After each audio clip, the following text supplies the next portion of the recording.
안녕하세요. 반갑습니다. 여러분의 역사 완성자 유산입니다. 너무 반갑습니다, 여러분.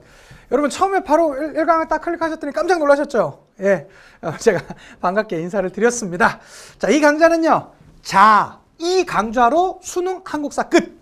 바로 이 자이스토리라는 이 책으로 수능 한국사를 대비하는 것인데요. 사실은 이 수능 한국사를 이 책은요, 1등급 원하시는 친구들은 책을 사시고 문제를 다 풀어주시면 최고입니다. 근데 이런 친구들 한 3강, 한 10강 정도로 딱 압축해서 내용 정리 끝내놓고 한 3, 4등급 정도만 받겠다라고 하는 친구들은요, 교재 안 사시고 그냥 쭉 같이 저 이 강의만 들어오셔도 돼요. 제가 어떻게 하는 건지 잠시 뒤에 한번 소개해 드리도록 하겠습니다. 어쨌든 이 강좌로 수능 한국사 끝. 많이 시간 투자하실 필요는 없고요. 아주 짧게 하실 텐데, 먼저 수능 한국사에 대해서 먼저 좀 말씀드릴게요. 자, 이제 최근에는 전국에 있는 모든 수험생이 한국사 과목은 응시를 해야만 합니다. 응시를 하지 않으면 이제 대학교 못 가요, 아예. 그 수능이 반영되는 대학교에서는요. 그런데 많이 공부하실 필요는 없어요. 다시 말씀드립니다. 많이 공부하실 필요는 없어요. 왜 그러냐? 한국사 1등급 받는다고 못 갈 대학을 붙진 않습니다. 절대요. 근데 그런 경우는 있습니다. 한국사를 점수가 상당히 못 보면 붙을 수 있는 대학을 떨어질 수는 있어요. 이게 한국사입니다. 여러분 분명히 아셔야 돼요. 다시 한번. 한국사는 시간 투자를 많이 하실 필요가 없는 과목입니다. 왜? 이것을 잘 본다고 해갖고 여러분의 성적이 상승되거나 혹은 이것을 커버해 줄 수 있는 학교는 몇 학교 없어요. 그런데 논술 같은 거 대부분의 전형에서는요, 특히 문과 같은 데서는 못해도 3등급, 아주 낮아도 4등급 받아야 돼요. 저희 학교에서 어떤 녀석이 이런 녀석이 있었어요. 공부를 곧잘 했던 녀석인데 한국사를 봤는데 원래 한 2, 3등급은 꾸준히 받다가 수능 때 6등급을 받은 거야. 문과인데. 국영수로 최저는 다 맞췄는데, 국영수 탐구로 최저는 다 맞췄는데 한국사 때문에 한 학교도 지원을 못했어요. 논술 다 써놓은 걸. 그렇다니까? 그러니까 다시 한번 말씀드릴게요. 한국사는 짧게 확실하게 3등급 이상만 받을 수 있을 정도만 공부하시면 돼요. 그거에 가장 적합한 강좌가 어떤 강좌냐? 바로 이 강좌입니다. 제가 약속드립니다. 딱 10강으로 여러분 진도 끝내버리겠어요. 이 세상에 이런 강좌 없어요. 저 믿으세요. 저 믿으세요. 저 누구냐고요? 저 이런 사람이에요. 일단은 뭐 사진이랑은 좀 다르죠. 예, 원래 그렇습니다. 사진 잘 나왔죠. 예, 가슴 떨리게 여러분 한국사 가르쳐 드리고요. 뭐 여기저기 많은 강연들 다니고 있습니다. 저의 간단한 양력입니다. 아마 강남인강 홈페이지에 올라간 양력 할 텐데요. 예, 동아고등학교 역사 교사고요. 남양주에 있는 상당히 명문고등학교입니다. 예, 뭐 강남 인터넷 수능 방송 역사 강사고 EBS에서도 역사 강사로서 활동하고 있고요. 뭐 사교육을 이긴 공교육 스타 강사 참 민망합니다. 제가 말하기에. 근데 뭐 조선일보에 나온 걸 어떡합니까? 뭐 MBC, EBS 뉴스 등에 나왔었고요. 이거 말고도 사실은 저는 이번에 한국교육과정평가원에서요, 한국사 수능 필수화 정해질 때 제가 연구위원이기도 했었고요. 그러니까 수능 한국사는 그냥 저예요. 그냥 따라오면 돼. 뭐 책 같은 거 뭐 한두 개 썼겠습니까? 어쨌든 많이 썼고요. 자, 중요한 건 뭐 많은 그 공중파에도 나왔습니다. 이건 KBS의 체결보다 해서 제가 간단한 기조 강연했었던 장면이고, 그 작년에는 그 SBS 본격 연애 한밤이라는 데서 나름 역사 전문가로 나갔는데 이게 되게 웃긴 그거였어요. 접니다. 같은 접니다. 예, 근데 여기 갑자기 이게 나고 꽤 방송 잘 나갔거든요. 근데 갑자기 제자들한테 막 연락이 와요. 선생님 괜찮으세요? 괜찮으세요? 그래서 나 괜찮지 뭔데? 그랬더니 갑자기 이 짤이 돌아다닌다는 거예요. 이게 뭐냐? 유성환이죠? 이게 누가 이거를 합성을 했더라고. 역사 전문가 유성환, 여기 밑에 고한만 제거했기 때문에. 이게 뭐냐? 제가 이번에 내시 얘기했었거든요. 그러니까 뭐 조선시대 내시는 뭐 어떻게 됐습니까? 그래서 뭐 다 자른 건 아니고 고한만 제거했다. 요만 했는데 갑자기 누가 이 나쁜 놈이 누군지 모르겠는데 요거를 합쳐가지고 유성환, 고한만 제거했기 때문에 이게 짤로 돌아다니는 거예요. 그래서 뭐 선생님 괜찮으신 거예요? 막 저한테 그러더라고요. 그래서 제가 야 걱정 없다, 문제 없다, 걱정하지 마라라고 했던 아주 에피소드가 있었는데요. 이렇게 여러분 딱 하나만 끊어놓으면 뭔가 우리가 역사를 배울 때 오해가 생길 수 있습니다. 그러니까 그냥 이 강좌는요, 이렇게 하시면 돼요. 한국사 대비를 해야 되는데 다른 강좌들 보니까 막 20강, 30강, 40강 이렇게 돼 있습니다. 한국사에서 필요 없어요. 제가 여러분 어떻게 할 거냐면 딱 10강으로 완벽하게 끝내드리겠습니다. 지금 OT 하고 있는 겁니다. 1강 본격적인 내용이 앞서서 뭐 유튜브 같은 게 들어오면 뭐 스브스 뉴스에 제가 작년에 출연했던 거나 이런 것들 뭐 제 나머지 강좌들 있으니까 뭐 포털 사이트 같은 데서 제 이름 검색해 보시면 제가 어떤 활동을 했는지, 그리고 뭐 해외에 가서 뭐 한국사 강연을 하기도 하고요. 아마 여러분들이 지금 처음 저를 만나신 학생들이면 여러분 생각하시는 것보다 나름 좀 유명한 강사입니다. 자, 이 교재에서 말씀드리겠습니다. 예, 책을 같이 사셔서 문제를, 여기 있는 문제를 전부 다 풀어드릴 거예요. 그렇기 때문에 그렇게 하시면 몇몇 대학교에서는요 1등급을 받으면 사탐이랑 대처되는 과목도 있습니다. 그래서 확실하게 내가 안정적으로 1등급 이상을 원한다 싶은 친구들은 책 사서 제가 문제도 다 풀어드릴 테니까 그렇게 해주시면 되겠고요. 사실 대부분의 것은 제 강의 필기 노트로 제 자료실에 올려드릴 거예요. 공짜입니다. 요거 출력하셔서 문제 쭉 따라오시면 돼요. 그럼 이걸로만으로 가지고, 그리고 솔직히 이것도 많아요. 수능 한국사에선 이것도 많기 때문에 여기서 제가 날릴 건 날리고, 이건 원래는 한국사를 완벽하게 정리하는 강좌거든요. 그렇기 때문에 뭐 내신이 사실 좀 더 디테일하게 나오잖아요. 수능은 여러분 전체적으로 나오기 때문에 사실 그렇게 어렵진 않아요. 조금만 대비하면 다 맞출 수 있습니다. 그래서 여기에서 이런 거 수능이 안 나옵니다. 버리세요. 날릴 건 날리세요 하면 그냥 대충 보시고, 요거 꼭 나옵니다. 이거 중요합니다. 이거 나옵니다. 라고 하는 거에 형광펜 내지는 색깔펜 치셔서 그것만 기억해 주시면 돼요. 요게 전체 한 A4 사이즈로 제가 다 만들어 놓은 게 60장 정도 됩니다. 그거 여러분이 출력하셔서, 가능하시면 칼라로 출력하시는 게 좋습니다. 흑백이어도 크게 상관없는데요. 근데 여기 이러면 번져가지고 비물은 잘 안 보이잖아요. 이렇게 색을 전환시킬 거예요. 그러면 비물로 보기 기가 막힙니다. 이것을 확대해서 여러분 수업 실시하도록 하겠습니다. 그런데 이 강의 필기 노트가 어디 있냐? 지금부터 잘 들으세요. 그러니까 여러 학생들이 자료실을 못 찾아. 자료실. 강남인강, 이번에 개편된 강남인강 메인 페이지입니다. 여기 강남인강 그 검색하는 데에다가 제 이름을 치세요. 류성완입니다. 다시 한번요. 뭐라고요? 류성완 선생님입니다. 류성완을 검색창에 치세요. 그리고 엔터. 그러면 저와 관련돼 있는 여러 페이지가 나올 거예요. 여기에서 선생님의 유성완이라고 써 있는 걸 아무거나 클릭하세요. 이것도 돼요. 밑에 있는 것도 되고, 요것도 되고, 이것도 돼요. 제가 강남 인강에서도 벌써 몇 년째 찍었기 때문에 여기 나와 있는 유성완이라는 단어를 무조건 클릭을 하세요. 그러면 제 홈페이지가 나옵니다. 강남 인강 안에 있는 제 페이지예요. 이 제 페이지에서 여기 밑에 보면 자료실 있죠. 자료실. 여기에 들어가면 제가 요 필기 노트를, 자, 이 강좌로 수능 한국사 끝이라는 그 필기 노트를 올려놓을 것입니다. 그거 출력하셔서 그냥 들으시면 돼요.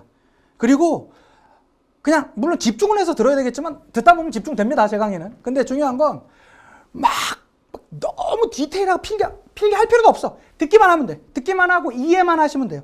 이해만 하면 돼. 너무 디테일한 거나 이런 건 제가 날릴 거예요. 그냥 그런 것들은 그냥 제가 이런 거는 그냥 들어만 두세요 하고, 요거 나옵니다. 이거 중요합니다. 이거예요. 이런 것만 여러분이 집중하셔서 하시면 됩니다. 아셨죠? 정말로 제가 딱 10강으로 완벽하게 정리해 드릴 테니까 다시 한번, 요거 또 질문 많이 나오더라고. 다시 한번 제 필기 노트 찾는 방법 어떻게 해요?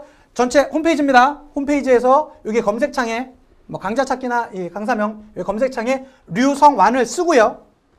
엔터! 그러면 요 페이지가 나옵니다. 요 페이지에서 여기 유성완이라는 단어, 요거를 치면 제 페이지로 들어와요. 요게 제 페이지입니다. 요 제 페이지 좌측 하단에 보면 자료실이 있어요. 자료실을 자료실 클릭해서 들어가면 제가 거기에 요 이 강좌로 수능 한국사 끝이란 파일을 올려놓을 거예요. 그거를 출력해서 다운받으신 다음에 출력해서 들으시면 돼요. 교재도 그러면 그렇게까지 할 친구들은 따로 필요 없습니다. 되셨죠? 그리고 이제 문제까지 제가 다 풀어드릴 테니까 그 문제까지 필요한 친구들은 그 교재 맞춰서 사신 다음에 같이 푸시면 되고요. 자, 내용은 이렇게 됩니다. 강좌 범위는요, 수능 한국사입니다. 수능 한국사입니다. 선생님, 근데 저 3학년 때 한국사 과목이 있어서 내신까지 한번 대비하고 싶은데요. 괜찮아요. 제가 다 다뤄드리긴 하니까. 수능에선. 그러면 그런 친구들은 조금 더 디테일하게 들어야 되겠죠. 자, 중요한 건 수능 한국사 전범위의 내용을 딱 10강에, 다시 말씀드립니다. 60만의 수험생이 전부 다 수능 한국사를 보는 지금 시대가 됐기 때문에 필수이긴 한데요. 범위는 넓죠. 한국사 전체니까. 구석기부터 우리 현대사까지 나오니까. 근데 문제는 디테일하게 공부할 필요가 없어. 그리고 40점만 맞으면 1등급이에요, 여러분. 그리고 여러분은요, 30점만 넘기면 돼요. 30점, 3등급만 받으면 대부분의 학교는 안 깎여요. 그렇기 때문에 이것은 진도를 빠른 시간 안에 끝내되 전체적으로 보면서 전체적인 진도를 대략적으로 알고 있는 게 중요해요. 디테일하게 안다? 이거는 수능 한국사랑 지금 맞지 않아요. 그러니까 제가 다시 말씀드립니다. 제가 강남 인강에서 한국사 몇 년째 많이 찍었어요. 그런데 가장 단시간에 10강의 수능 한국사 전범위를 끝내겠습니다. 이건 여러분 정말 대박이에요. 여러분을 위한 저의 선물이라고 할 수 있는 것이죠. 그리고 완벽하고 간결하게 정리하겠습니다. 이것만 가지시면 수능 한국사 걱정 안 해도 돼요. 저 믿고 따라오시면 됩니다. 자, 본 강좌의 내용 정리는 10강, 그리고 문제풀이는 23강에서 총 33강입니다. 정확해요. 내용 정리는 10강으로 완벽하게 수능 한국사 끝. 그리고 문제풀이로 완벽하게 이 교재 내용 안에 있는 거 전부 다 풀어드리도록 하겠습니다. 물론 여기 교재 안에 있는 대부분의 뭐 자료라든가 그림 자료라든가 지도 자료나 이런 거는 제가 다 같이 강의에서 녹여내도록 하겠습니다. 자, 전체 강의 필기 내용을 정리해서요, PDF 파일로 강의 필기 노트를 제공합니다. 그러니까 여러분은 필기하실 필요도 없어. 아, 이렇게 좋은 강좌가 여러분 어디 있습니까? 대한민국 전체에서 가장 심차고 활기찬 수업 내용. 저는요, 여러분, 제가 벌써 10년 넘게 인터넷 강의에서 교사지만 인터넷 공간에서 수업을 하고 있는데요. 제일 듣기 싫은 말이 저 선생님 수업 지루해. 그리고 사실 제가 태어나서 지루한 수업은 해본 적이 없어요. 그러니까 심차잖아. 벌써 느껴지나? 10분 안 되는데.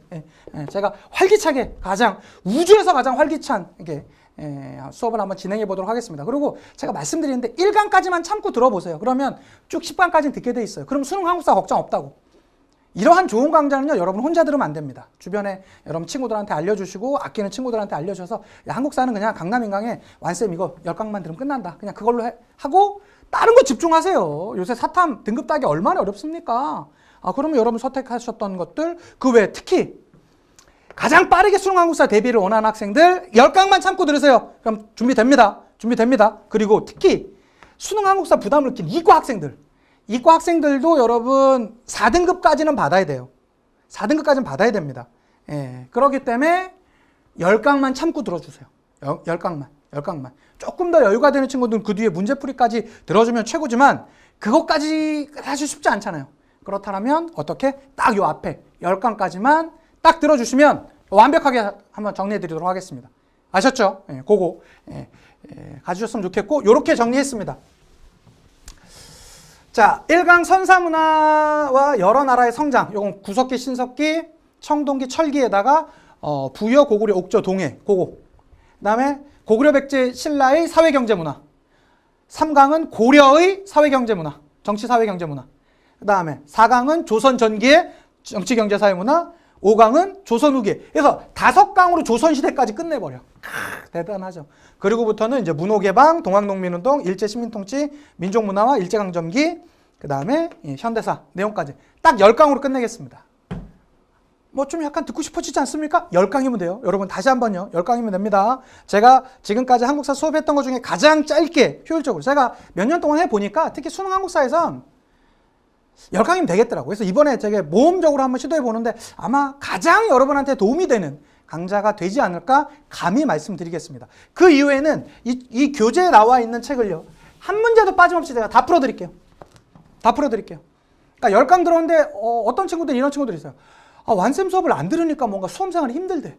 뭔가 좀 지루하대. 그럼 어떻게 해? 제 강의 들어있죠. 이런 친구들 쭉 같이 들어주면 돼. 그리고 완벽하게 1등급 준비하는 친구들이 있어요. 몇몇 교대들 2등급까지 받아야 되는 친구들이 있습니다. 그리고 몇몇 학교들은 여러분이 아마 지금 원하시는 학교 찾아보면 나옵니다.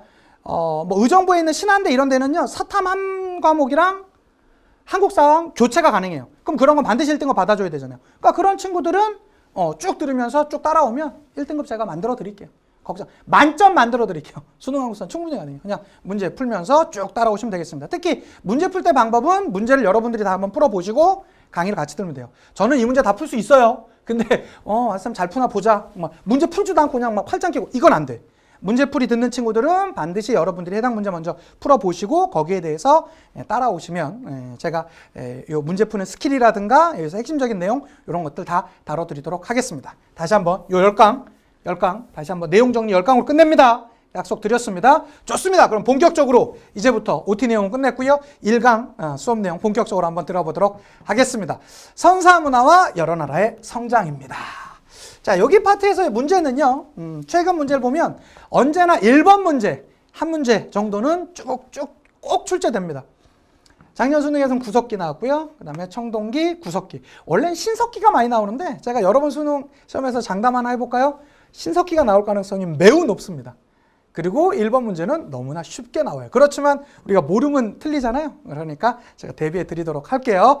자, 가보도록 하겠습니다. 여기 구석기, 신석기, 청동기, 철기 이렇게 나오는 것인데요. 이렇게 한 바닥으로 놓고 이해하시면 가장 좋겠지만 우리가 요거를 완벽하게 이해하기 그렇잖아요. 좀 글씨도 작잖아요. 크게 확대시켜 보도록 하겠습니다.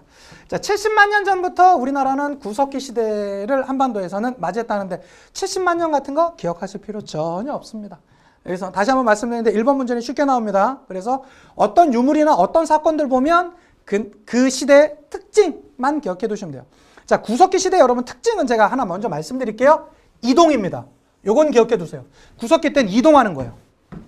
이동하는 거예요. 사람들이 이동하는 거예요. 자, 이동할 때 여러분 혼자 이동하는 게 좋아요? 누구나 옆에 같이 있으면서 얘기하면서 이동하는 게 좋아요? 무리를 져서 얘기하면서 이동하는 게 좋죠. 그러니까 무리 생활을 합니다. 자, 무리를 져서 이동할 때 저기 가니까 막 과일 같은 게 열려 있어요. 그럼 어떻게 해요? 채취해서 따서 먹는 것이죠. 아니면 저기 막 토깽이들이 지나다녀요. 어떻게 해요? 지나서 돌 같은 걸로 잡은 다음에 토깽이 잡아서 사냥해서 먹는 것이죠. 이렇게 하다 보니까 이동해서 하다 보니까 사냥하거나 채집 생활을 주로 했습니다. 물고기를 잡아먹는 걸 어로라고도 하거든요. 그래서 뭐 어로 생활도 했다라고 해요. 그냥 그렇구나 하시면 돼요. 외울 게 하나도 없어요. 자, 그들은 평등 사회였습니다. 지배자가 존재하지가 않았어요. 잠시 뒤에 우리가 청동기 시대 때 가면 계급이 발생했다라고 하는데 그 당시에 무덤의 특징으로 알 수 있지요. 자, 중요한 건 이동이에요. 구석기 핵심 단어는 이동이에요. 이동. 자, 이동이다 보니까 이동할 때 저기 뭐가 있다고요? 토깽이 지나가면 돌 던져서 떼어서 사용했다고 그랬죠? 근데 여러분 생각해 보세요. 돌멩이를 이렇게 던졌습니다. 던졌어요. 그렇게 하다 보면 이렇게 떼어져서 이 돌이 떼어져서 빼쭉한 부분이 있지 않았겠습니까? 그것을 칼로 이용하기도 했었고요. 주먹 도끼 같은 걸로 이용하기도 했었어요. 중요한 건 이동하다 보니까 사냥하다가 떼어져서 만들어진 도구가 있었다라는 거예요. 그 도구가 뭡니까? 뗀석기입니다. 요건 중요해요. 요건 중요해요. 구석기는 뗀석기입니다. 떼어져서 빼쭉한 부분이나 도구에 필요한 부분이 만들어졌기 때문에 이용했던 떼어져서 만들어졌던 석기 뗀석기입니다. 이건 뭐 전기에는 하나의 것으로 다양하게 활용했다. 그러다가 하나의 공간으로 하나만 썼다. 그 다음부터는 이음 도구 썼다라고 하는데 이런 건 필요 없고요. 이런 건 필요 없고 공무원 시험에나 나올 거고요. 중요한 건 뗀석기 하면 두 개를 기억해 두셔야 돼요. 주먹도끼. 잠시 뒤에 사진 자료 보여드릴게요. 주먹으로 이렇게 해가지고 만들어갖고 찍으면서 사용하는 겁니다. 주먹에 딱 잡힐 수 있게 돼 있어요. 그러다가 보니까 이때만 하더라도 뭐 토깽이 같은 거 잡은 다음에 뭐 가죽 뺏기거나 이런 거는 그렇게 했을 텐데요. 중요한 건 곰도 만날 거 아니에요. 아주 맹수들. 이런 애들 잡으려면 어떻게 해야 돼요? 주먹도끼로 찍으면 됩니까? 내 손이 없어질 텐데요. 그럼 어떻게 되죠? 창 같은 거에다가 이렇게 빼쭉한 부분에다가 창 같은 것을 이렇게 쭉 연결해서 창으로서 활용해야 될 거 아닙니까? 맹수들을 활용할 때 요게 바로 그 유명한 쓴배찌르기예요. 요건 기억하셔야 돼요. 자, 구석기 때는 이동생활했다. 이동생활하다 보니까 뗀석기 등장했는데 뗀석기의 주요 도구는 두 개가 있는데 주먹도끼와 쓴배찌르기다. 쓴배찌르기는 그러니까 구석기에서 거의 신석기로 넘어가기 직전 정도에나 구석기 후기에나 등장했던 거예요. 자, 한번 볼까요? 요게 뭐라고요? 주먹도끼입니다. 도구만 기억하시면 돼요. 시대만 기억하시면 돼요. 어느 시대? 어느 시대? 구석기입니다. 구석기. 딱 주먹에 딱 지어지죠. 그래서 이제 빼쭉하게 뭐 사냥이라든가 가죽 벗기기 등의 다양한 용도로 활용되었던 게 주먹도끼고요. 그리고 요게 쓴배찌르기입니다. 이게 창처럼 쓰이는 거예요. 이게 날카롭고 여기가 이음도구예요. 여기다가 창 같은 거를 쭉 연결한 다음에 이걸로 가지고 창처럼 이렇게 쓰이는 것이죠. 되셨죠? 이게 뭐라고요? 쓴배찌르기. 이것도 구석기입니다. 구석기 후기에 등장했었던 것입니다. 자, 구석기는 여러분 뭐라고 했습니까? 이동한다고 했죠? 이동하니까 집을 열심히 져야 돼요? 막 져야 돼요? 대답해 보세요. 어떻게 해야 돼요? 막 져도 되죠? 왜? 이동할 거니까. 막집이에요. 막집도 짓기 싫은 친구들이 있어요. 아주 귀찮아하는 친구들이 있어요. 저처럼 집에 있으면 아무것도 안 하는 사람들이 있어요. 그럼 어떻게 됩니까? 집도 짓기 싫으니까 비는 피해야 될 거 아니에요. 비는 피하는 천연적인 장소. 거기 어디죠? 동굴. 동굴이나 막집에서 생활했다? 구석기예요. 왜? 이동하니까. 요건 기억하셔야 돼요. 이동하니까. 이 구석기의 대표적인 유적이 연천 전곡리, 공주 석장리, 뭐 청원 두루번 동굴인데 이런 건 기억 안 하셔도 돼요. 저만 믿으세요. 예, 수능은 이렇게 하시는 거예요. 이런 거는 공무원 시험이라든가 좀 어렵게 나오는 데는 내신 같은 거 할 때는 필요했어요. 연천 전곡리 같은 거는 우리나라 구석기 역사를 바꿔놓은 되게 유명한 데고요. 제가 첫 교직 생활이 포천이었어요. 포천 바로 옆에가 그 연천 전곡리거든요. 그래갖고 연천 갔는데 제가 축제를 많이 돌아다니거든요. 우리나라 되게 축제 많잖아요. 근데 구석기 축제가 있어요. 막 우가 막 이러면서 막 다니는데 저 개인적으로는 참 재미없었던 축제로 기억하고 있습니다. 어쨌든 연천 전곡리, 뭐 공주 석장리, 청원 두루뭉 동굴이라고 하는데 그냥 그렇구나 하시면 돼요. 중요한 건 구석기 땐 이동했기 때문에 집을 막 졌거나 동굴에서 살았습니다. 그리고 뭐 주술적 의미의 조각 같은 것이 그냥 있었구나 하시면 구석기는 끝났어요. 됐죠? 됐습니다. 자, 구석기 정리할까요? 구석기 뭐라고요? 이동. 이동하다 보니까 뗀석기 사용했다. 뗀석기는 주목도끼와 쓴배찌르기 있었다. 주거활동은 어땠다? 막집이나 동굴에 살았다. 끝! 자, 신석기로 갑니다. 신석기는 지금으로부터 한 10,000년 전 정도 되겠죠? 기원전 한 BC 8,000년경 정도 된다라고 하니까 이런 단어 옛날에 한국사 어렵게 나올 때나 나왔습니다. 서울대 필수지정 이럴 때. 지금은 필요 없습니다. 그냥 신석기입니다. 구석기 다음에 신석기예요. 자, 신석기 먼저 하나 알려드리고 갈게요. 정착입니다. 구석기랑 언제나 대비돼서 알아두셔야 돼요. 특히 그리고 올해 수능에선 제가 볼 땐 이제는 신석기가 나올 때가 됐습니다. 신석기는 좀 알아두세요. 자, 신석기는 정착했어요. 이동하던 친구들이, 구석기 때 친구들이 이제는 정착했어요. 정착입니다. 자, 이 정착하게 되면서 이제는 이동하면서 열매를 먹을 수가 없잖아요? 그럼 어떻게 됩니까? 직접 생산물을 만들어야 되겠죠. 그걸 우린 뭐라고 그래요? 농사라고 하죠. 농경이라고 합니다. 그래서 농경의 시작이라고 그러고요. 이 농경의 시작, 이런 말을 다른 말로 뭐라고도 하죠? 신석기 혁명이라고도 해요. 근데 이때는 여러분 쌀은 아니에요. 벼농사 아니에요. 조, 피, 수수 등의 잡곡류입니다. 그리고 이때까지 여전히 평등사회였었고 다른 부족의 사람들과 결혼을 하는 뭐 조계혼이 있었다라고 합니다. 이건 그냥 그렇구나 하시면 돼요. 중요한 건 자, 정착 생활을 해서 농경을 했다라고 했죠? 농경을 하면 생산물이 있지 않았겠어요? 생산물, 뭐 조피, 수수 등의 이 생산물이 있지 않았겠어요? 이러한 생산물을 뭐 해야 됩니까? 저장하는 도구가 필요했겠죠. 그래서 등장했던 게 빗살무늬 톡입니다. 너무 중요해. 이건 무조건 기억이야. 신석기 올해 수능에 나올 겁니다. 빗살무늬 톡입니다. 빗살무늬 톡이. 빗살무늬 톡입니다. 빗살무늬 톡이 어떻게 있는지 아시죠? 이렇게 있어요. 이렇게 이제 토기가 있는데 이렇게 빗살 모양이 이렇게 가 있습니다. 아주 귀엽게 이렇게 빗살무늬가 있는 게 바로 빗살무늬 토기가 되겠습니다. 빗살무늬. 어떤 친구들은 이렇게 궁금해요. 선생님 이렇게 밑에가 뾰족한데 어떻게 세워놓습니까? 주로 이 신석기 때는 강가나 바닷가에 살았거든요. 강가나 바닷가에 있으면 뭐가 있습니까? 모래사장이 있잖아요. 꽂아놓고 사는 것이죠. 이렇게. 그리고 또 하나. 자, 구석기 때 대표적인 도구가 뭐라고 그랬었죠? 뗀석기라고 했었죠. 근데 뗀석기에 단점이 있어요. 내가 원하는 모양으로 언제나 떼어지지 않아. 그쵸? 다른 쪽이 떼어지는 경우도 있을 거 아니에요. 그리고 무엇보다 이렇게 떼어서 사용하기 때문에 도구가 좀 약해요. 그러면 내가 원하는 모양을 어떻게 만들지? 어떻게 하면 내가 하지? 정착해갖고 시간을 둬서 이렇게 하다 보니까 빼죽해진 거야. 내가 원하는 모양이 나타난 거야. 우린 이걸 뭐라고 합니까? 간석기라고 합니다. 갈아서 내가 원하는 모양을 만드는 것이죠. 간석기라고 합니다. 간석기라고 합니다. 그리고 이동할 때만 해도 몰랐는데 정착해서 보니까 사람들이 옷을 안 입고 있어. 막 제가 여러분 여기 옷을 안 입고 수업한다고 생각했어요. 좀 약간 민망하잖아요. 그러니까 이제 정착해서 보니까 좀 약간 민망한 거야, 사람들이. 그래서 어떻게 합니까? 옷을 만들어 입기 시작했습니다. 옷을 만들려면 어떻게 되죠? 옷을 만들려면 천이 있어야 될 거고, 천을 만들려면 실이 있어야 되겠죠. 그래서 실을 뽑는 도구가 등장합니다. 우리가 그 실 뽑는 도구를 락바퀴, 가락바퀴라고 하죠. 이러한 가락바퀴를 통해서 실을 만들었고요. 실들을 연결해서 천을 만들었으면 천을 연결해서 옷을 만들어야 되겠죠. 그 연결하는 도구가 바로 바늘. 이때는 청동기 시대가 등장하기 전이니까 뼈로서, 동물의 뼈로서 바늘을 만드는 뼈바늘 같은 것들이 등장했습니다. 이것을 조금 어려운 말로 원시적 수공업이 행해졌다라고 합니다. 그냥 그렇구나 하시면 돼요. 자, 여기서 여러분 세 개는 다 중요합니다. 빗살무늬 토기. 왜? 정착했으니까 농경이 시작됐죠? 농경이 시작됐으니까 생산물을 저장할 수단이 필요했겠죠. 빗살무늬 토기. 갈아서 사용하는 간석기. 그 다음에 원시적 수공업인 가락바퀴와 뼈바늘 등이 있었다. 요게 어디요? 신석기입니다. 자, 신석기 핵심 단어 뭐라고요? 정착이었습니다. 요게 뭐라고요? 빗살무늬 토기 중요합니다. 여러분 아마 수능 때 볼 거예요. 이 정도는 기억해 두셔야 돼요. 자, 신석기시의 대표적인 토기로 뾰족한 밑은 평평한 밑 모양이 있다. 이렇게 흙에 파 묻어가지고 사용을 했었고요. 이게 바로 가락바퀴입니다. 이 바퀴처럼 생겼죠? 이 가락바퀴라는 게 뭐냐면 여기에다가 이걸 꽂는 거예요. 실이 나오는 나무를 이렇게 꽂아놓고 요 나무랑 이걸 연결한 다음에 이걸 돌리는 거예요. 그럼 여기서 돌돌돌돌 이게 빠져나오면서 여기다 실이 말리는 것이죠. 그러니까 이런 형태로 여기에다가 모양을 꽂아놓고 돌리면서 실을 빼는 그런 도구로서 사용했던 게 바로 이 가락바퀴입니다. 자, 구멍에 막대를 꽂아 회전을 시켜 실을 뽑는데 사용했다라는 게 바로 이 가락바퀴가 되겠습니다. 가락바퀴 나면 어디요? 신석기입니다. 이게 뭐예요? 갈돌, 갈판. 갈아서 사용하는 바로 그런 석기들이죠. 이거 어디요? 신석기입니다. 정착하고 나서 이런 것들이 나왔고요. 자, 또 하나. 자, 이제 신석기가 됐습니다. 정착생활 하다 보니까 집을 열심히 져야 돼요? 막 져야 돼요?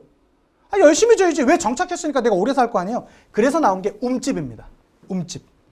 그래서 땅을 파고요. 보통 이렇게 있으면, 이렇게 땅이 있었으면 땅을 이렇게 파고요.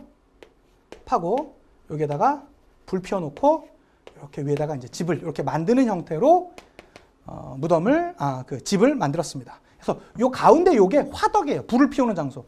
위에서 보자면 요게 원형이었었거든요. 위에서 바라보자면 이 원형 가운데서 불이 이게 피는 그러한 장면들이 있습니다. 주로 강가나 바닷가에서 집을 짓고 살았고요. 서울의 암사동 같은 데가 유명하죠. 그냥 이건 그렇구나 하시면 돼요. 이건 핵심 암기사항이 아니야. 움집이 중요해요. 움집. 자, 이동하던 애들이 이제는 정착했기 때문에 움집에서 생활을 하기 시작했다. 자, 그리고 신석기 때문에 원시신앙이 필요했습니다. 왜 원시신앙이 필요했을까요? 정착했잖아요. 정착하니까 뭐예요? 농사 짓죠. 여러분 2019년인 올해도 비가 여름철에 안 오면 어떻게 될까요? 난리 납니다. 농사 못 져요. 만년이 지난 지금도 비가 안 오면 농사를 못 친다고요. 이때는 오죽했겠어요? 그럼 비가 안 오거나 뭐 비가 너무 많이 오거나 이렇게 되면 어떻게 돼요? 하늘에 비는 것이죠. 왜? 농사가 시작됐으니까 그게 더 심해졌습니다. 자, 그래서 원시적인 신앙이 등장했었는데요. 대표적인 게 토테미즘, 애니미즘, 샤머니즘. 이런 거 자체를 구분하는 문제의 형태가 나오진 않을 겁니다. 근데 뭐 말씀은 드릴게요. 토테미즘은 우리가 잠시 뒤에 배울 고조선 보면 쑥과 마늘 먹고 그 인간이 된 친구들 있죠. 곰과 호랭이가 도전을 했었잖아요. 근데 참을성이 있었던 참을성이 없었던 호랭이는 도망가고 곰은 그걸 먹고 나서 갑자기 생물학적 변이를 일으켜서 웅녀가 되잖아요. 그 웅녀가 보시면 이렇게 뭐 곰 부족이 호랑이 부족을 통합하는 그러한 모습을 보여주는 것이죠. 그리고 곰을 숭배했다라는 걸 우리가 상징적으로 알 수 있는 것인데 그게 바로 토테미즘이에요. 토테미즘은 마늘 먹고 토하고 있는 곰 생각하시면 돼요. 동물을 숭배하는 거예요. 동식물을 숭배하는 거 토하고 있던 웅녀 생각하시면 되겠죠. 이게 바로 토테미즘이고요. 애니미즘. 여기서의 이 애니라는 게 뭐냐면요. 애니몰이 아닙니다. 애니몰이 아니에요. anyway, anytime 할 때 모든 것을 의미하는 거예요. 그래서 뭐 산신, 바다신, 물신, 땅신 이렇게 모든 사물에 정령이 깃들어져 있다라는 것을 믿는 게 애니미즘이고요. 그다음에 샤머니즘. 샤머니 영어로 뭡니까? 주술사죠. 우리나라 말로 하자면 무당. 그들의 하늘과 땅을 연결시켜주는 그런 주술사의 존재를 믿는 게 바로 이 샤머니즘입니다. 그냥 그렇구나 하시면 돼요. 뭐 조상신을 숭배하기도 했었고요. 당시 이제 액세서리로 하는 뭐 칠해거리라든가 조개 예술품 같은 것도 등장하기도 했답니다.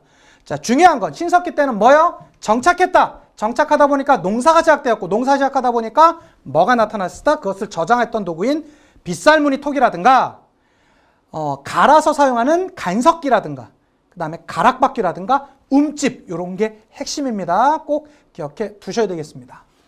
자, 그러다가 이제 청동기로 넘어갑니다. 기원전 한 2000년경 정도 되는데요. 시기적으로는 알 필요 없어요. 한국사 필수화되면서 문제 자체는 쉬워지면서 이런 뭐 연표와 관련된 문제는 거의 안 나옵니다. 중요한 건 핵심적인 내용이 중요해요. 자, 신석기와 다르게 청동기에서 좀 더 발전했던 것은요. 계속 농사는 짓고 있는 거예요. 그런데 벼농사가 시작됐습니다. 이게 핵심이에요. 벼농사가 시작되었다. 이 벼농사는요. 다른 작물들보다 똑같은 땅에서 농사를 지으면요. 예를 들어서 뭐 조나 피 같은 것을 하면 한 5명밖에 못 먹는 그 생산이 나온다라면 벼를 기르면 10명, 20명이 재배할 수 있는 생산물이 나온대요. 조금 더 중요한 말로 하자면 토지장 생산량이 많아요. 같은 토지에서 생산량이 많아요. 즉, 그전에 비해서 벼농사가 시작되면서 많이 생산되다 보니까 잉여 생산물, 내가 먹고 남아있는 게 생긴 것이죠. 내가 먹고 남아요. 그걸 다 먹을 수는 없으니까. 그러면 그 남아있는 걸 놓고 사람들끼리 싸우는 겁니다. 이 잉여 생산물은 전쟁을 필수적으로 갖고 오고요. 자, 전쟁을 하게 되면 이긴 사람들과 진 사람들이 나오겠죠. 이긴 사람들은 계급으로, 지배 계급으로, 진 사람들은 피지배 계급으로 지배를 받는 사람들로 살아가게 되는 거 아닙니까? 우린 그래서 이러한 벼농사의 시작은 계급의 발생이라고 합니다. 그리고 이 계급의 발생이라는 건 지도자들이 이제는 내 거라는 개념이 생긴 거잖아요. 그 전까지만 하더라도 공유의 개념이 있었는데 사유재산이 등장했던 것이겠죠. 자, 이러한 계급과 사유재산의 발생은 이런 것이죠. 내가 죽어요. 내가 지배자인데 내가 10,000명, 20,000명을 지배하고 있는 사람인데 내가 죽어요. 그럼 다른 사람이랑 똑같은 장례를 치른다? 아니에요. 좀 더 럭셔리하게 죽고 싶은 거예요. 내 무덤을 좀 럭셔리하게 꾸미고 싶어요. 그러면 다른 사람들이 못하는 것을 해야 되겠죠? 그게 뭡니까? 바로 인돌, 고인돌입니다. 고인돌 여러분 뭔지 아시죠? 이렇게 밑에 돌 있고 덮개돌 위에 있는 것인데요. 이 덮개돌이 우리나라에서 발견된 것만, 우리나라가 전 세계에서 고인돌이 제일 많은 나라 중에 하나입니다. 그런데 이 덮개돌 중에 가장 무거운 건요, 100톤짜리도 있어요.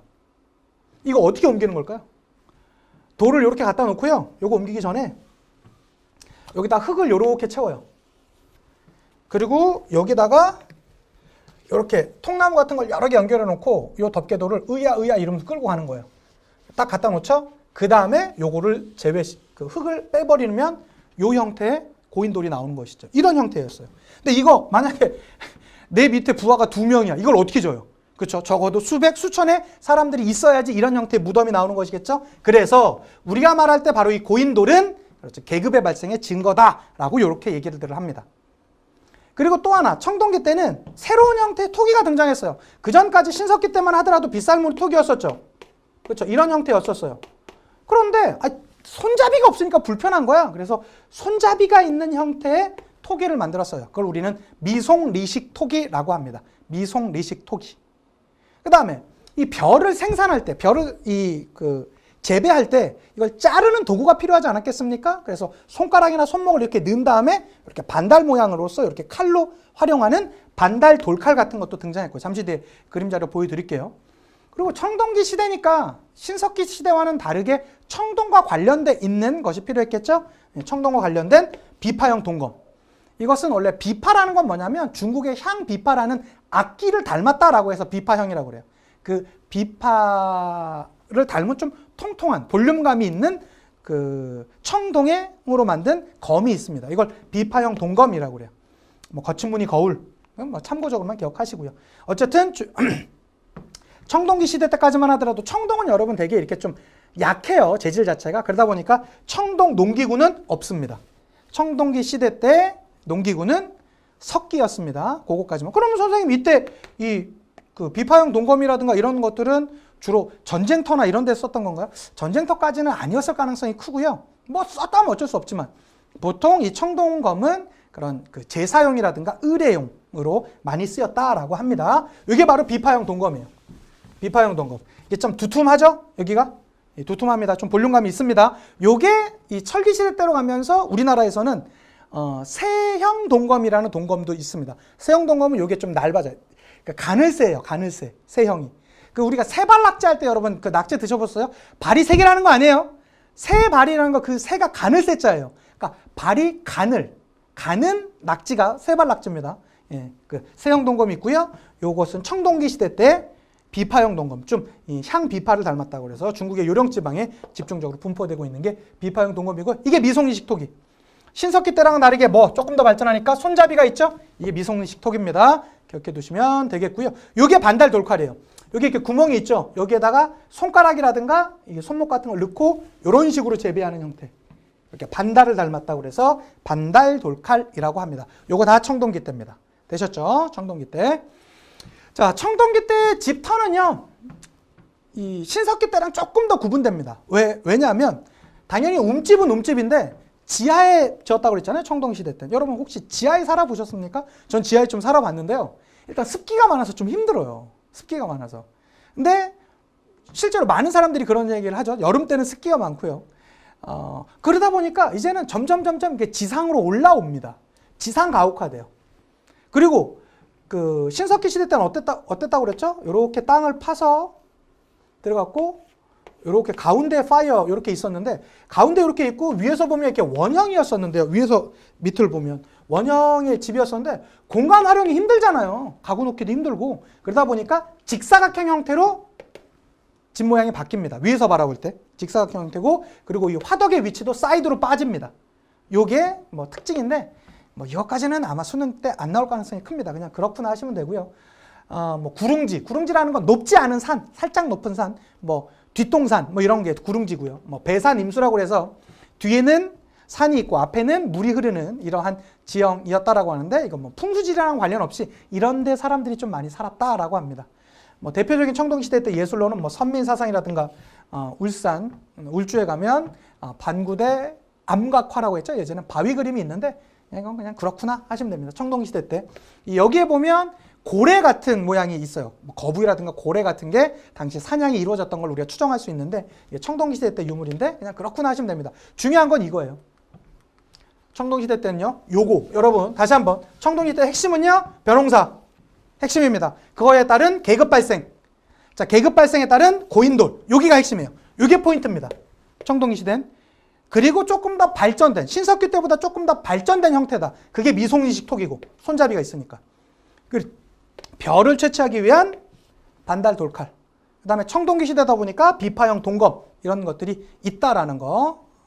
비파형 동검, 미송이식 토기, 그다음에 반달 돌칼 이런 게 있다라는 거. 그 외에 뭐 움집의 지상 가옥화 뭐 이런 것들 있는데 그냥 이건 그렇구나 하시고 제가 아까 말씀드렸던 그 세 개. 꼭 기억해 두셨으면 좋겠습니다. 자, 그러다 이제 철기 시대로 갑니다. 철기 시대로 가면요. 이런 거죠. 철은요. 말 그대로 엄청난 도구였습니다. 그전과는 상상할 수 없는 도구가 등장했어요. 이게 철기예요. 철을 무기로 하다 보니까 전투력이 급상승하고요. 이 철을 농기구로 사용하다 보니까 생산량이 급상승해요. 그럼 어떻게 돼요? 나는 힘이 센데 주변에 빼앗을 거는 많아졌죠. 당연히 전쟁은 많이 더 일어날 수밖에 없게 되었었고요. 자, 이렇게 전쟁의 규모가 커지게 되면서 고대 국가가 성장하는 배경이 되었던 게 바로 이 철기 시대가 되겠습니다. 자, 철기 시대 때는요, 뭐 동무덤과 널무덤, 뭐 이런 독이라고 그래갖고 이렇게 항아리 두 개를 이렇게 합쳐갖고 사람을 이 안에 넣는 이런 형태의 동무덤이 있었어요. 뭐 널무덤이라고 그래갖고 그러니까 널판지가 뭔지 알죠? 이렇게 넓게 있는 그렇게 관 같은 걸 짜가지고 무덤 형태를 만드는 걸 동무덤, 널무덤이라고 합니다. 이걸 동무덤, 그다음에 이렇게 널판지 형태, 넓은 돌로 이렇게 관을 짜는 형태를 널무덤이라고 하는데 이건 그냥 그렇구나 하시면 돼요. 중요한 건 철기 시대 때, 우리나라 철기 시대 때의 문제는 바로 여기에서 나옵니다. 독자적 청동기 문화가 있었다는 거. 선생님, 철기라며요. 근데 여러분, 요 파트는 그래요. 특히 철기 시대 때라고 하더라도 청동을 전혀 안 썼을까요? 아니죠. 기존에 있었던 거에다 더 쓴 거예요. 그러니까 철기가 일부 우리나라에 들어오긴 했던 게 기원전 5세기경인데 중요한 건 이때 대부분의 그전까지의 청동기는 중국의 것이 우리나라에 들어오던 거였거든요. 중국에는 나타나지 않는데 우리나라에서만 독자적으로 나타났던 청동기 문화가 철기 시대 때 있었다라는 거예요. 이 증거가 3개입니다. 아까 말씀드렸죠? 세형 동검. 청동기 시대 때 대표적인 동검은 비파형 동검인데 그거보다 조금 더 가는 그런 형태의 동검. 이걸 한국형 동검이라고 하거든요. 우리나라에서만 발견돼서. 그리고 잔무늬 거울. 청동기 시대 때 거친 무늬 거울이 이제는 무늬가 조금 약간 부드러워졌습니다. 그게 이제 잔무늬 거울이라고 하고요. 거푸집. 거푸집으로 유명한 게 그거죠, 여러분. 붕어빵 틀.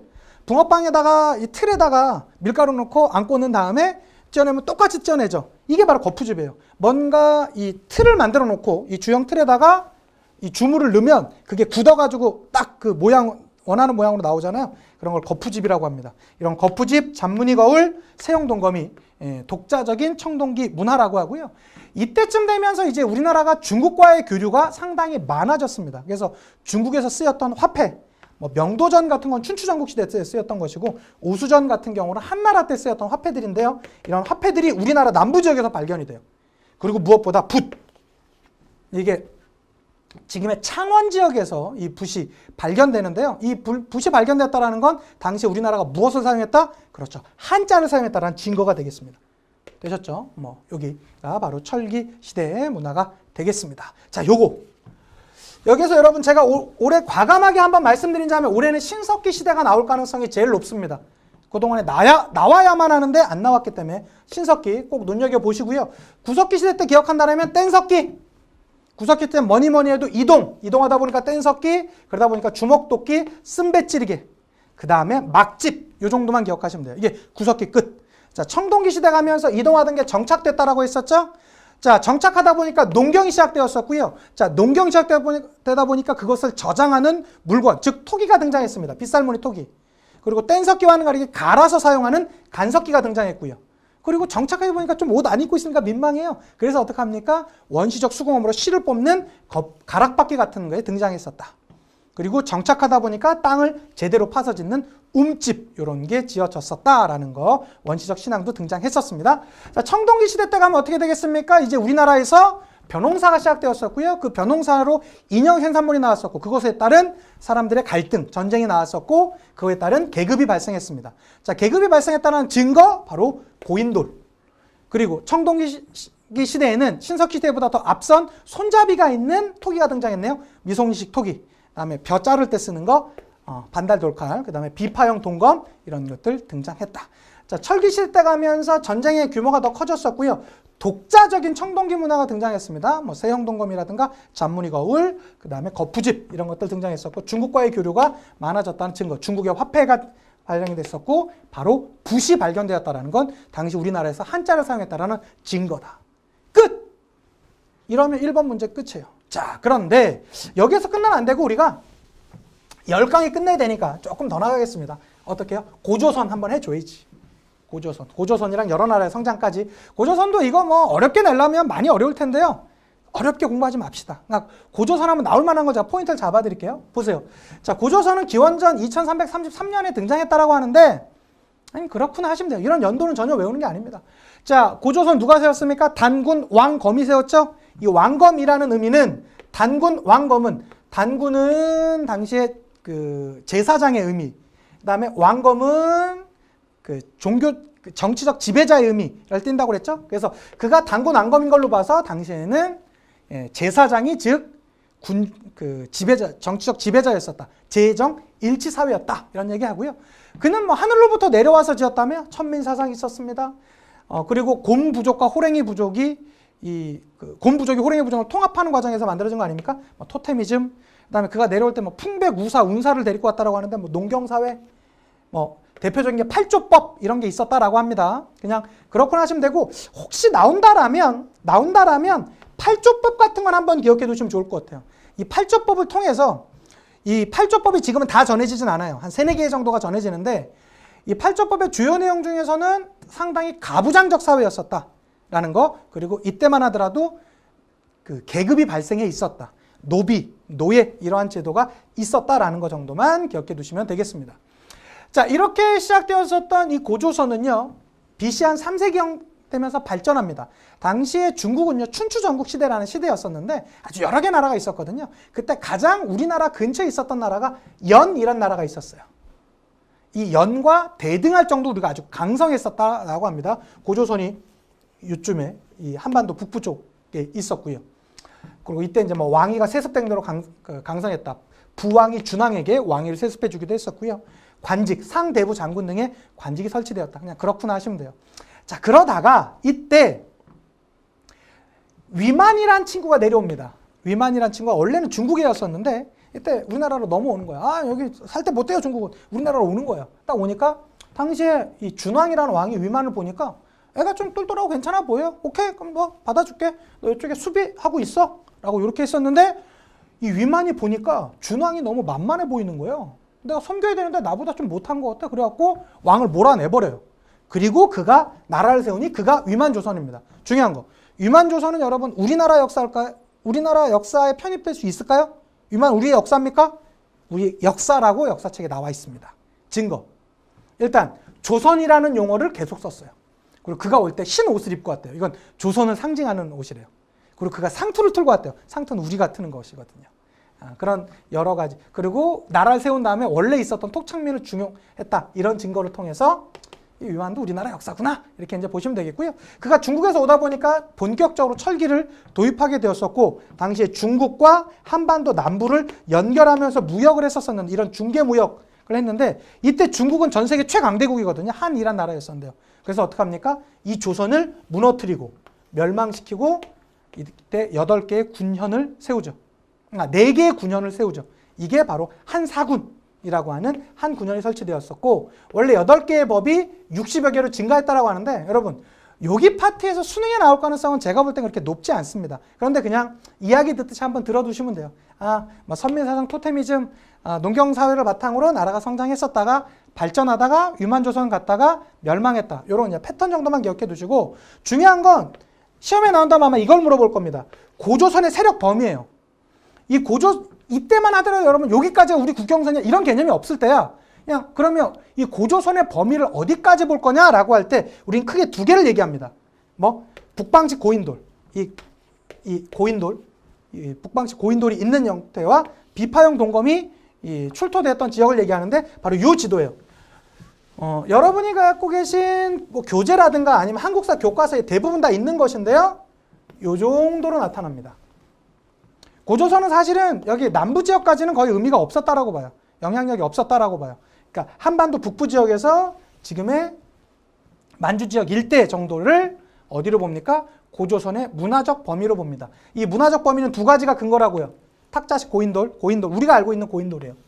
선생님, 탁자식 말고 다른 것도 있어요? 남방식이라고 해서 약간 이렇게 좀 이 겉에가 거의 드러나지 않는 형태의 고인돌도 있어요. 그러니까 그거랑 구분하기 위해서 탁자식 내지는 북방식 고인돌이라고 하고요. 그 다음에 비파형 동검.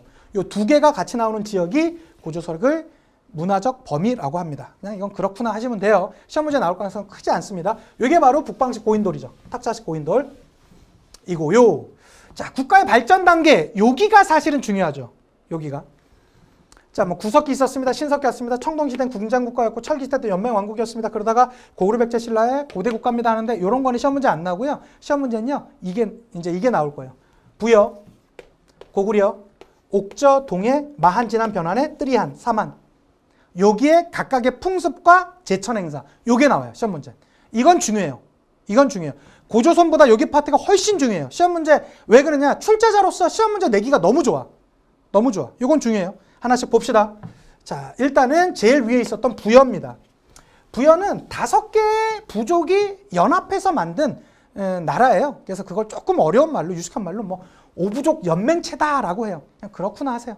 오부족 연맹체다. 그리고 이 부여는요, 사출도 4개의 길이 있어요. 그러니까 왕이 가운데 있고, 마가, 우가, 저가, 구가라는, 여기서 마가라는 거는 동물들을 상징합니다. 말, 우가라는 건 소, 저가라는 건 돼지, 구가라는 건 개를 의미하는 거예요. 그들이 각각 다니는 길이 있었다라는 거예요. 즉, 왕 외에 4개의 부족이 연합해서 만들었던 걸 증명해 주는 것이네요. 이걸 오부족 연맹체다라고 하고요. 그들은 너무 북쪽이다 보니까 반은 농사를 짓고 반은 목축을 하는 그런 반논, 반목사회였다. 그냥 그렇구나 하시면 돼요. 경제는 말, 모피, 주옥 같은 게 있었다는데 중요치 않고요. 중요한 건 여기 사회문화랑 제천행사예요. 이건 너무 중요해요. 자, 부여 같은 경우는 법이 엄청나게 엄했대요. 그래가지고 투기가 뭡니까? 남편과 부인이 살고 있는데 남편이 다른 여자를 데리고 와요. 그럼 어떻게 돼요? 내 세컨이야? 그러면 첫째 부인이 둘째 부인하고 잘 지내야 돼요. 뭐야 당신? 어떻게 여자를 데리고 있어? 이걸 투기라고 합니다. 당신. 이제 여성들은 다 이렇게 투기를 해서는 안 돼요. 그러니까 상당히 가부장적 사회였었죠. 이러한 투기, 당신 뭐야? 이렇게 나오는 이런 투기가 심한 여인은 사형에 처했대요. 사실 말이 안 됐던 시대였는데요. 그리고 뿐만 아니라 당시에 뭐 하나를 훔치잖아요? 12배를 변상하게 했대요. 이걸 일책 12법이라고 합니다. 그리고 또 하나, 소로서 점을 쳤다라고도 하고, 당시에 왕이 죽으면 같이 묻는 순장이란 제도도 있었다라고 하고요. 그리고 형사 취수제, 형이 죽으면 형수를 동생이 취하는 그런. 근데 사실 이건 여러분이 보시는 거는 성적 관점으로 보시면 조금 약간 되게 변태처럼 느껴지는데요. 그게 아니라 당시에 여성으로서 살아가기 힘든 사회였었기 때문에 그러한 그 형이 져야 되는 의무를 동생이 좀 대신 져줘라라는 그런 의무적인 책임감적 입장에서 있었던 제도가 형사취수제입니다. 이 일책시비법과 형사취수제는 고구려에도 동일하게 있었습니다. 봐주시면 되겠고요. 자, 부여에는 영고라는 제도가 있었습니다. 부여에는 영고라는 제도가, 이 제천행사가 있었습니다. 라는 것도 기억해 두시면 되겠고요. 자, 그리고 이 부여 바로 밑에 있었던 고구려. 고구려는 여러분 아주 꼬마 때의 드라마일 텐데요. 주몽이라는 드라마가 있었습니다. 그 주몽이라는 드라마를 보면 부여에서 갈려 나와서 만든 나라거든요. 그래서 오부족 연맹체요. 똑같아요. 5개 부족이 연합해서 만든 형태였었고요. 자, 고구려 사람들은요, 특히 되게 예의가 발랐대요. 야, 회의해? 그럼 내가 왜 회의를 해? 이게 아니라 제가 회의할까요? 라는 그런 제가회의. 사실 이 뜻은 아니에요. 가들이 모여서 회의를 했다고 그래서 제가회의인데요. 어쨌든 예의가 발랐던 고구려 사람들 생각하시면 되겠습니다. 제가 회의할까요? 네, 제가회의 기억해 두시면 되겠고요. 이들은 땅은 되게 척박한데 힘은 좋아요. 그럼 어떻게 해요? 주변의 나라들을 빼앗은 형태로 무역이 이루어졌겠죠? 이걸 약탈경제라고 합니다. 약탈경제. 그리고 일종의 대릴사회제인데요. 그 남자와 여자가 결혼할 때 당시는 노동력 사회였기 때문에 여성이 결혼해서 남성의 집에 오게 되면 여성의 집에 상당히 피해를 주는 거잖아요. 그래서 어떻게 합니까? 미리 남자가 결혼을 하면요, 처갓집에 갑니다. 그래서 뒤에다가 집을 하나 졌고 거기서 어느 정도 애가 태어나고 어느 정도 자랄 때까지 살아요. 그러면서 노동력을 먼저 제공하는 겁니다. 그리고 나서 애가 어느 정도 크게 되면 원래 본가로 돌아와서 산다라는 개념, 일종의 대릴사회제인 서옥제. 요건 많이 물어봅니다. 서옥제, 고구려의 서옥제 기억해 두시고요. 자, 그들도 형사취수제나 일책시비법이 있었어요. 그냥 있었구나 하시면 되겠고요. 자, 고구려에는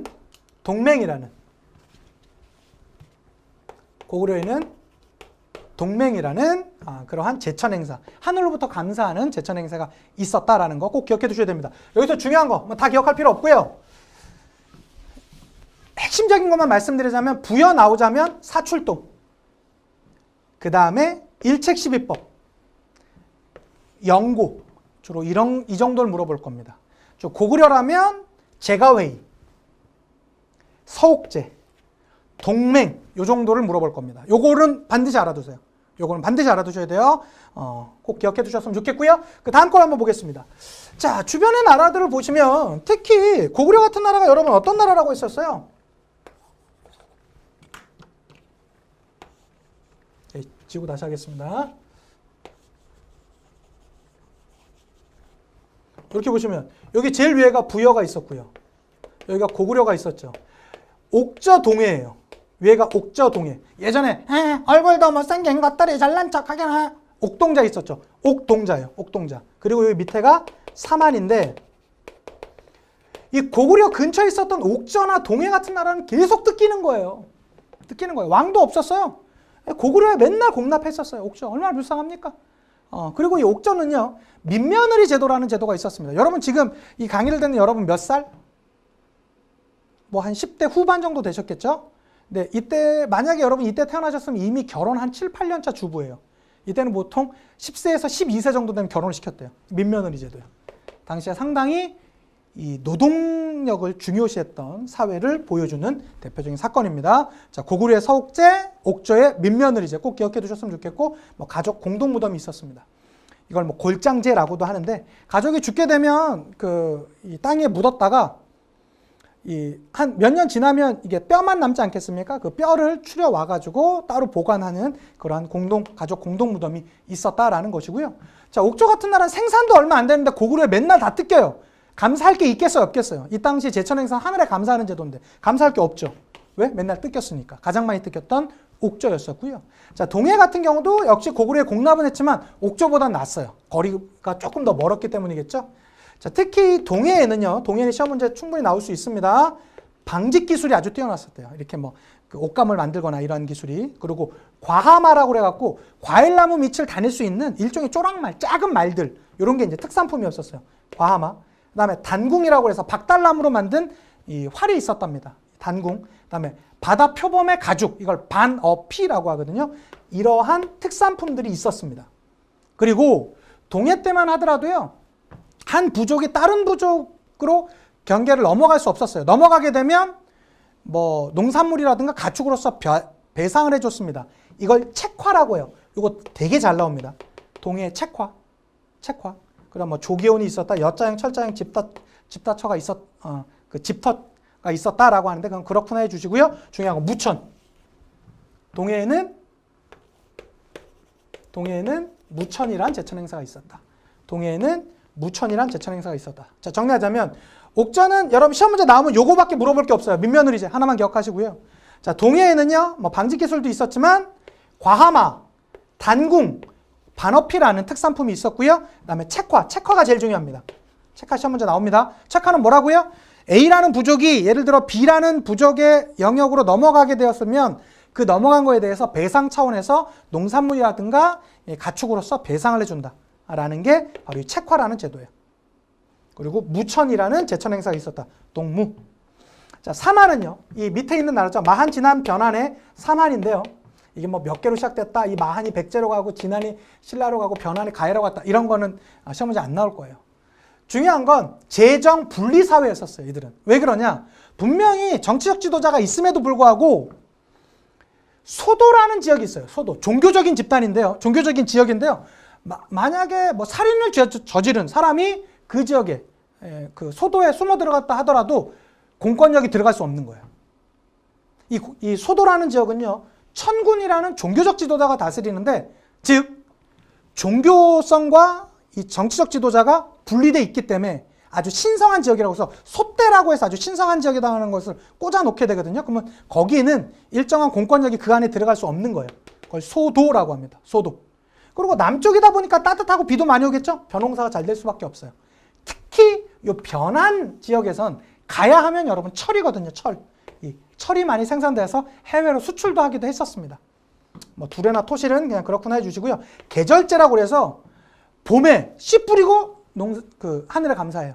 그리고 가을에 추수하고 또 감사해요. 왜? 남쪽이다 보니까 생산량이 많아요. 그러다 보니까 다른 나라들보다 더 감사할 게 많았겠죠. 5월제, 10월제라는 계절제가 있었다라고 합니다. 자, 중요한 건 여러분 제가 지금 특히 여기 파트 옥저에는 민며느리, 동해에는 책화, 그다음에 무천 요거 말씀드렸는데 요거 한번 말씀드릴게요. 부여의 영고, 고구려의 동맹, 동해의 무천 요 제도가 있는데 요걸 많이들 헷갈려 하세요. 어떻게 기억하시면 되냐? 저는 중3 때 우리 반에 이부영이랑 고동주라는 친구가 있었어요. 이부영과 고동주는 나의 동무이다 이렇게 해버리니까 지금까지 안 까먹고 있는데 여러분 반에는 고동주와 이부영이 없잖아요. 그래서 어떻게 기억하시면 되냐? 그러니까 배가 항구에 들어오면서 나오는 소리를 무슨 소리라고 하죠? 백고동 소리라고 하죠. 어떻게 앉아있던 이 부엉이가 나오면서 부엉 하면서 날아가야 되는데 갑자기 우엉 이러면서 백고동 소리를 내면서 부엉이가 날아가는 거예요. 부엉이가 우엉 이러면서 부엉이가 백고동 소리를 내면서 날아가자 옆에 있던 나의 동무 친구가 깔깔거리면서 웃었다. 안 좋아요? 그럼 여러분 거 하시면 돼요. 그냥 저는 어쨌든 이렇게 했습니다. 부엉이가 부엉 이러면서 날아가야 되는데 갑자기 백고동 소리처럼 내면서 날아가는 거예요. 우엉 이러면서 날아가면서 부엉이가 백고동 소리를 내면서 날아가자 옆에 있던 나의 친구, 나의 동무가 하하하 야 무슨 저런 부엉이가 다 있냐 너무 어이가 없어 라고 하면서 웃었다. 이런 내용. 부엉이가 백고동 소리를 내면서 날아가자 내 옆에 있던 동무가 웃었다. 부여의 영고, 고구려의 동맹, 동해의 무천 이렇게 기억해 두시면 되겠습니다. 특히 여러분 여기 정리 한번 해보겠습니다. 여기에서 제일 중요한 건 제천 행사 너무 많이 물어보고요. 당시 사회 문화, 그 다음에 제천 행사 요거 너무 많이 물어봅니다. 부여의 사출도, 그 다음에 순장, 그 다음에 영고. 일책시위법은 뭐 고구려랑 같이 있으니까 또 이걸 물어보기도 좀 약간 민망할 수 있어요. 일책시위법도 많이 나오긴 했는데. 그리고 고구려에는 제가웨이, 서옥제, 동맹. 부엉이가 백고동 소리를 내면서 날아가자 내 동무가 웃었다. 이렇게 이제 기억해 주시면 되겠고요. 자, 그리고 옥전은 요거 하나만 꼭 기억합시다. 민며느리제. 동해에는 단군, 과하마, 반어피도 있었지만 제일 중요한 거 화화와 책화 너무 중요합니다. 그다음에 여러분의 동무, 친구들과 잘 지내시길 바래요. 동해에 무천이란 제천 행사가 있었고요. 자, 3안에는 재정 분리였었다. 재정 분리를 보여주는 게 소도. 그다음에 벼농사나 철 생산이 많았다. 특히 남쪽에 있는 변안에선. 그리고 워낙에 그 생산물도 많이 되고 따뜻하고 살기 좋으니까 계절제라고 해서 5월과 10월에 각각 제천 행사를 보냈다라는 것까지 봐주셨으면 좋겠습니다. 이게 바로 그 당시에 있었던 부여에서의 그러한 영고, 부영, 그다음에 이것은 백고동소리 아닙니까? 그 고구려의 동맹, 그다음에 동해의 무천, 삼안의 5월제, 10월제를 보여주는 그런 상징적인 것들이 되겠습니다. 요건 여러분, 요 표는 너무 중요한데 이 중에서 너무 다 싸고 여기 생각하지 말고요. 사회문화랑 제천행사, 여기 파트는 반드시 기억해 두시면 시험 문제에서 벗어난 일이 없을 겁니다. 어떻습니까, 여러분? 우리 오리엔테이션이랑 같이 해서 1강 같이 풀어봤습니다. 하다 보니까 이렇게 이제 9강만 더 들으면 선생님 수능 한국사 걱정 없다고요? 걱정 없다고. 날 믿어보세요. 반드시 자료실에 들어가셔서요. 출력하시고 그걸 바탕으로 수업 들어주시면 되겠습니다. 그리고 이 문제풀이까지 필요한 친구들은 교재까지 준비하셔서 그 이후까지 강의 들어주시면 되겠고요. 아니면 난 3, 4등급만 받으면 된다 라고 하는 친구들은 내용 정리까지만 들으시면 3등급 이상은 무조건 나옵니다. 아셨죠? 자, 수고 많으셨고요. 다음 강의 더 즐거운 모습으로 찾아뵙도록 하겠습니다. 인사드리고 마칠게요. 역사가 완성되는 그날까지